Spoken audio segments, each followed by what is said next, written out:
This summer, meet the magical mermaid at VGP Marine Kingdom from April 12th till May 31st, 2024. திருப்பதியில் கூட்டணி கட்சி வேட்பாளர் மீது கல்வீசி தாக்குதல் நடத்தப்பட்டதற்கு தெலுங்கு தேசம் கட்சி தலைவரும் ஆந்திர மாநில முன்னாள் முதலமைச்சருமான சந்திரபாபு நாயுடு கண்டனம் தெரிவித்துள்ளார். தெலுங்கு தேசம் கூட்டணி சார்பில் சந்திரகிரி தொகுதியில் களமிறங்கியவர் புலிவர்த்தி நாணி. இவர் தனது ஆதரவாளர்களோடு திருப்பதியில் உள்ள பத்மாவதி பல்கலைக்கழகத்தில் வாக்கு எண்ணும் மையத்தை பார்வையிட சென்றுள்ளார். அப்போது அங்கு கூடியிருந்த சிலர் கற்கள் மற்றும் கம்புகளை கொண்டு தாக்குதல் நடத்தியுள்ளனர். இதில் புலிவர்த்தி நாணியின் கார் மற்றும் அவரது ஆதரவாளர்களின் கார்கள் அடித்து நொறுக்கப்பட்டன.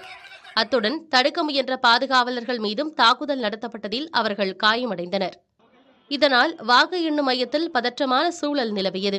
தொடர்ந்து ஏற்பட்ட வன்முறையில் இருசக்கர வாகனங்களுக்கு தீ வைக்கப்பட்டது.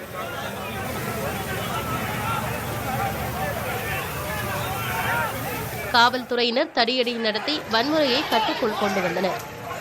இதனிடையே கூட்டணி கட்சி வேட்பாளர் மீதான தாக்குதலுக்கு ஆந்திர மாநில முன்னாள் முதலமைச்சரும் தெலுங்கு தேசம் கட்சி தலைவருமான சந்திரபாபு நாயுடு கண்டனம் தெரிவித்துள்ளார்.